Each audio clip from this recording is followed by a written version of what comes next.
Hey garden friends, welcome back to my channel, and hello if you're new. My name is Crystal and I do home, DIY, and garden videos. So if that sounds like something you would enjoy, definitely consider hitting the subscribe button so you can go ahead and stay tuned for all of my upcoming videos. I have a lot of cool stuff coming out soon because if you don't know, we are moving. As you can see with all the boxes behind me, I'm not doing anything inside today, no filming inside because it looks so crazy in here. But I am going to be heading out because there's been a lot of things that I need to get done in the garden before we move. So I'm going to be digging up a couple of things. I'm going to be just harvesting some stuff to take to our new house. And I am also going to be just doing some overall maintenance so that we can leave the gardens fairly okay for the next people who come in after us. Also going to be sharing my top 5 tips for renters. Since we are moving, this would just be a good time to share my experience and the top things that I have found helpful gardening while renting. So definitely stay tuned for that. But otherwise, we're gonna go ahead and head outside and we're gonna get a couple of chores done before we launch into that. I will also put a timestamp of the tips as well. So if you're just here for that, feel free to go ahead and skip ahead so that you can go ahead and just watch that.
So I finally made it back inside. I just finished up all the chores outside. I definitely did a lot off camera just because I honestly couldn't find my tall tripod, and so I have only like my smaller one, and it was really hard to get angles and stuff like that, so I just did a lot off camera, but pretty much I got everything that I needed to get done. I did some maintenance, and then I got all of my pots together in one place so that we can load them onto the moving truck when it gets here. So let's go ahead and jump into the top 5 tips for renters.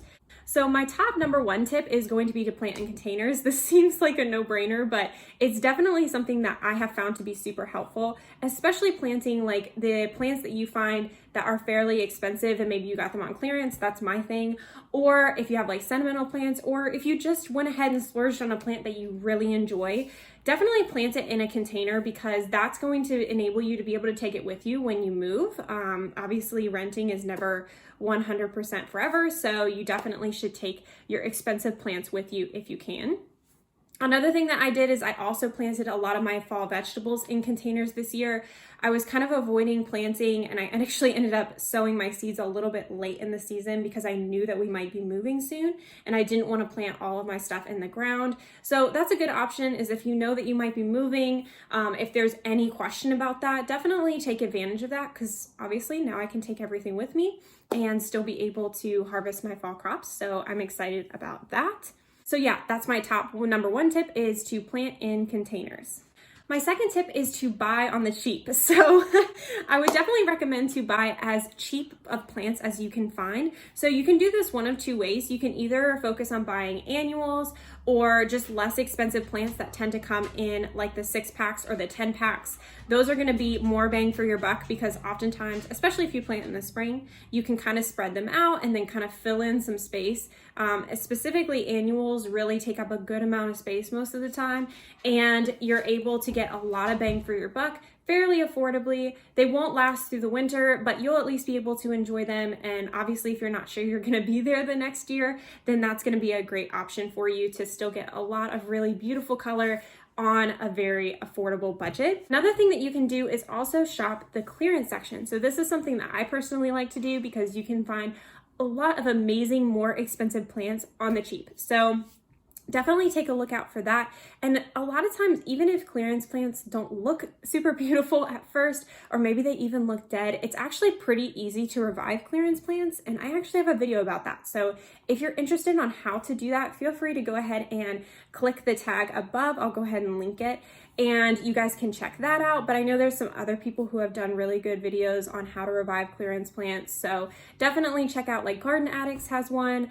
I'm trying to think who else. I think Garden Addicts is the main one that I recommend, so I'll link her video here as well. But it's definitely going to be a better and more affordable option. So just keep that in mind, because obviously you don't want to spend hundreds and hundreds of dollars on your gardens and then just leave them the next year. My third tip, if you are a renter, is to plant low maintenance plants. And the reason I say this is because obviously if you're going to be leaving the plants, like even if you are super talented and can keep some more finicky plants alive, the next people might not necessarily be like that. So just for the longevity and beauty of your garden, it might be a little bit like better if you can go ahead and just choose things that might be fairly easy to take care of, or maybe even might survive in your climate on their own.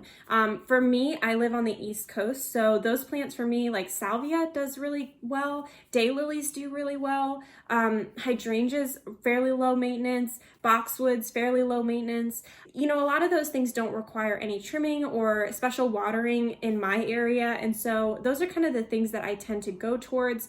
Another option is to mainly focus on like wildflower type plants, so coreopsis, daisies, zinnias, those kinds of things are really easy to start from seed, and they tend to last a long time through the summer. You get a lot of bang for your buck as far as bloom time, and they're really, really affordable, and they're really low maintenance. You don't have to water them as much.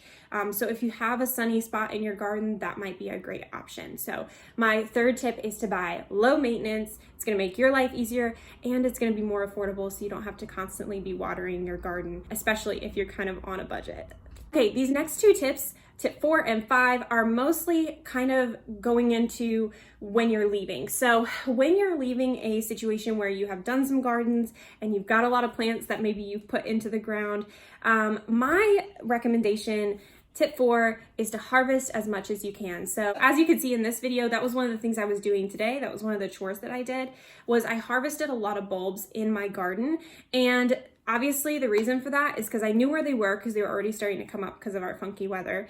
And then also that's just something that I can take with me. I can store them fairly easily in the basement in a dark bag, and then I can replant them. Fall is a great time for that, and winter is a great time for that. So as long as your ground is soft and you're able to get in there, definitely go and find those things. Find the things that you put in the ground and that you paid for. Take them with you if you can. And then kind of leading into this also, tip number 5 is to propagate. So a lot of plants are actually really easy to propagate. So you can propagate lilacs, you can propagate hydrangeas, you can propagate quite a few things in your garden. So I would definitely recommend that if you have a favorite plant in your garden, look up how to propagate that thing. Sometimes it's splitting it, like digging it up and splitting it in half. Sometimes it's just cutting off, like taking a cutting and then putting it in water or a soil with some rooting hormone. And like a lot of times it's actually fairly easy to do these things. So if you've spent money and you've put something into the garden, or if you're just in love with a certain plant and it's not going to harm it to take something with you that you're able to use in your next garden and still continue to enjoy, definitely do that. Like there's nothing holding you back, and that is just going to make it more affordable for you to continue your garden in your next living situation. Okay guys, so that's my 5 tips. I hope you guys enjoyed this video and enjoyed some of these little kind of like random chores I was doing right before we moved. I cannot wait to show you guys our new house, and it has like 0 gardens. So there's really nothing to show you as far as gardens, but I'll definitely show you the outside and kind of the layout. And then I might even sit down and do a video where I sketch out kind of my plan for what I'm gonna do at this new place. I'm super excited. The landlords are a-okay with me doing stuff and establishing gardens, so I'm very excited for the next season. Otherwise, thank you guys so much for tuning in. I hope you had a wonderful Thanksgiving and are enjoying the Christmas season, and I'll see you guys in my next video. Bye!